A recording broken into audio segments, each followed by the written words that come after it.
Dieudonné, la partie coup de cœur donc consiste à me dire un livre, est-ce que vous l'avez apporté, un livre qui vous a ému et vous bouleverse encore. Bon, il y en a beaucoup, évidemment. Alors, le livre, mon livre de chevet serait Le prophète de Khalil Gibran, parce que bon, c'est Oui. de la poésie orientale. Je connais un peu le Liban maintenant, donc me sens assez proche, en fait, de cette façon de voir. Bon, il y a évidemment Frantz Fanon, Aimé Césaire, mes grands classiques. Fanon, alors que j'ai redécouvert aussi en Algérie, parce il a accompagné évidemment la libération de ce pays.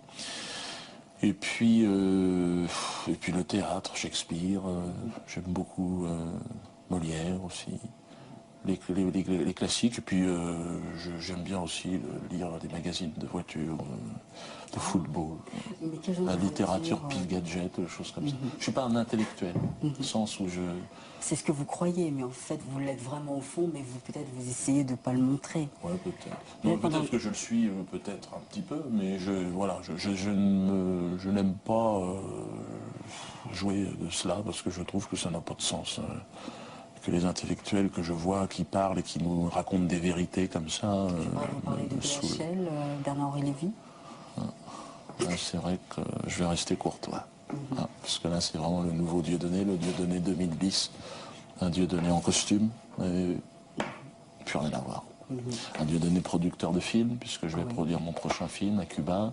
Dieudonné également qui fait une tournée un peu partout dans le Maghreb. Et vous allez produire de nouveaux, je sais pas, de jeunes artistes, un peu comme Jamel Debbouze, enfin une sorte Oui, de je peux, voilà, mais Dieudonné Show. des artistes uniquement antisionistes. Parce que bon, chacun a sa spécialité. Moi, je veux concentrer mon énergie sur les jeunes talents antisionistes pour qu'ils puissent s'épanouir aussi dans ce pays et vivre librement, quoi. Donc, des petits glisseurs de quenelle qui vont devenir un jour des gens qui seront capables de glisser des quenelles en orbite géostationnaire pour que tout le monde rigole de la même façon. Et lorsque vous êtes, je sais pas moi, en famille, votre visage, votre expression, vos mimiques, ce sont toujours les mêmes ou vous enlevez ce personnage Dieudonné, enfin l'humoriste, et vous êtes papa, voilà. Oui, je suis papa, hein, j'ai quand même beaucoup d'enfants. J'en ai 6, hein, donc 6 bientôt 7. Vous imaginez bien que je sais ce que c'est. Donc non, eux, ils rigolent énormément, les enfants font énormément de grimaces.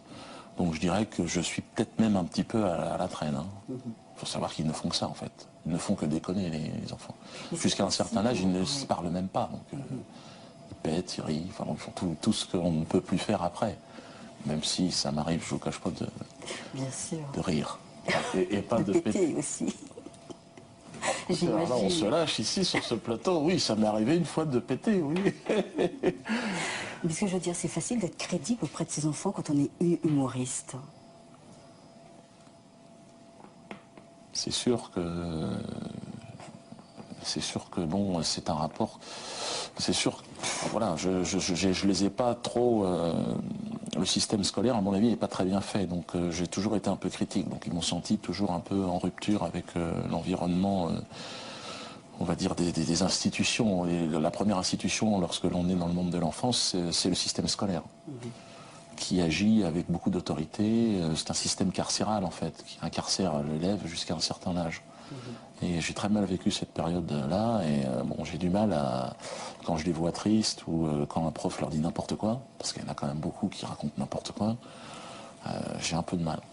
Alors, le problème, c'est que je suis très naïve et je ne sais pas si vous me faites marcher, si vous voyez l'année. Non, mais c'est vrai que j'ai un peu de mal. Mais bon, il faut savoir compter, il faut savoir écrire. Voilà, c'est bien de connaître un peu aussi la philosophie, les poètes.